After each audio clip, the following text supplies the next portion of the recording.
La nuit tombait sur Brooksville, et une pluie fine s'abattait sur les routes désertes. Marcus, un technicien de maintenance, rentrait chez lui après une longue journée de travail. Fatigué, il roulait tranquillement en fredonnant un air familier à la radio. Soudain, en approchant d'un virage, il aperçut une voiture arrêtée sur le bas-côté. Les feux de détresse clignotaient faiblement, et une silhouette féminine tentait maladroitement de changer une roue. Marcus hésita un instant. Ce n'était peut-être pas ses affaires, mais en regardant mieux, il vit que la femme tremblait sous la pluie battante, visiblement paniquée. Il ralentit et se gara quelques mètres devant la voiture.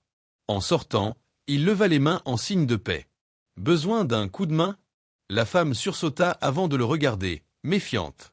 Elle était jeune, ses vêtements étaient élégants mais trempés, et ses mains tremblaient en tenant une clé de roue. Je crois que oui, répondit-elle d'une voix incertaine. Marcus remarqua son air inquiet. Elle jetait des regards autour d'elle, comme si elle s'attendait à voir surgir quelqu'un d'un instant à l'autre. Sans poser de questions, il s'accroupit et se mit au travail. Vous avez eu de la chance que je passe par là. Changer une roue sous la pluie, ce n'est pas une partie de plaisir. La femme ne répondit pas immédiatement. Elle semblait hésiter à parler, comme si elle pesait chacun de ses mots. Oui. Merci. Vraiment.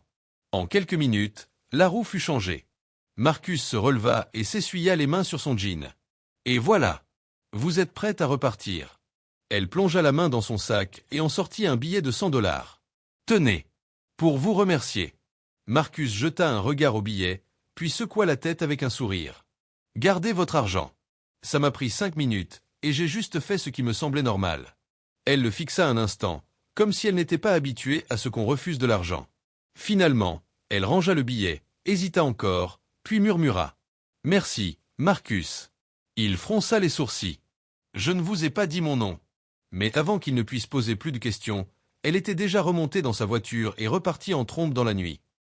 Le lendemain matin, Marcus fut réveillé par un bruit inhabituel, un moteur puissant qui ronronnait devant sa maison. Il se leva, jeta un coup d'œil par la fenêtre et vit une grosse SUV noire aux vitres teintées. 2 hommes en costume en sortirent et avancèrent vers sa porte. Un mauvais pressentiment s'empara de lui. Qui pouvait bien venir le voir, et pourquoi dans un véhicule aussi luxueux? Il ouvrit la porte avec prudence. « Marcus Evans ?» demanda l'un des hommes. « C'est moi. » L'homme lui tendit une carte de visite. « Montgomery Enterprises. Nous sommes ici pour vous remercier pour l'aide que vous avez apportée hier soir à Sarah Montgomery. » Marcus cligna des yeux. Montgomery, ce nom lui disait quelque chose. Puis, il réalisa, la famille la plus riche et la plus influente de la région. Sarah. Attendez, la femme avec la voiture en panne? L'homme hocha la tête. Exactement. Elle est la fille de Richard Montgomery. Et nous sommes ici pour vous proposer une récompense.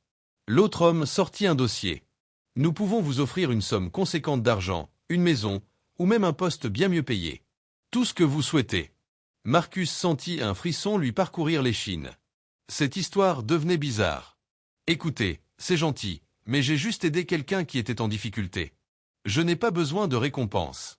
Les 2 hommes échangèrent un regard. Prenez votre temps pour y réfléchir. Mais sachez que refuser une offre des Montgomery n'est pas une décision à prendre à la légère. Un ton subtil de menace flottait dans l'air. Ils lui laissèrent la carte et repartirent, laissant Marcus perplexe et inquiet. Plus tard dans la journée, Marcus reçut un message inconnu sur son téléphone. « Ne fais pas confiance à ma famille. On doit parler. » L'expéditeur n'était pas précisé, mais il n'eut aucun mal à deviner de qui il s'agissait. Ils se retrouvèrent dans un café discret à la périphérie de la ville. Sarah était assise à une table du fond, portant des lunettes de soleil comme si elle voulait éviter d'être reconnue. « Merci d'être venu, murmura-t-elle. Tu peux m'expliquer ce qui se passe? » Elle baissa la voix. « Mon père ne donne jamais rien sans raison. S'il t'offre de l'argent ou un travail, c'est qu'il attend quelque chose en retour. Et crois-moi, être redevable aux Montgomery, ce n'est pas une situation enviable. » Marcus croisa les bras. « Alors pourquoi me faire cette offre ?» Sarah hésita avant de répondre. « Peut-être qu'il cherche à contrôler quelqu'un d'aussi intègre que toi. Ou peut-être que ça l'amuse de voir jusqu'où tu iras pour refuser ses offres. Mon père adore les jeux de pouvoir. » Marcus prit une profonde inspiration. Il était à un tournant. Accepter, c'était entrer dans un monde qu'il ne comprenait pas. Refuser, c'était prendre le risque de froisser une famille qui n'aimait pas qu'on lui dise non. Après une nuit de réflexion, Marcus décida d'accepter, mais à ses conditions. Il ne voulait pas d'argent pour lui, mais il proposa aux Montgomery d'investir dans un centre communautaire pour aider les habitants de Brooksville. À sa surprise, Richard Montgomery accepta. Mais Marcus savait que rien n'était gratuit avec cet homme. Avec le soutien financier de la famille Montgomery, le centre communautaire devint un lieu d'espoir pour les plus démunis.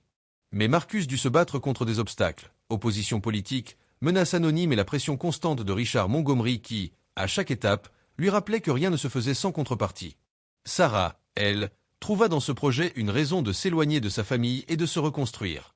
5 ans plus tard, le centre prospérait, et Marcus était devenu un leader respecté, non pour sa richesse, mais pour son intégrité. Il comprit alors que la vraie force ne résidait pas dans l'argent ou le pouvoir, mais dans la capacité à faire une différence. Et tout avait commencé par un simple acte de bonté sur une route détrempée.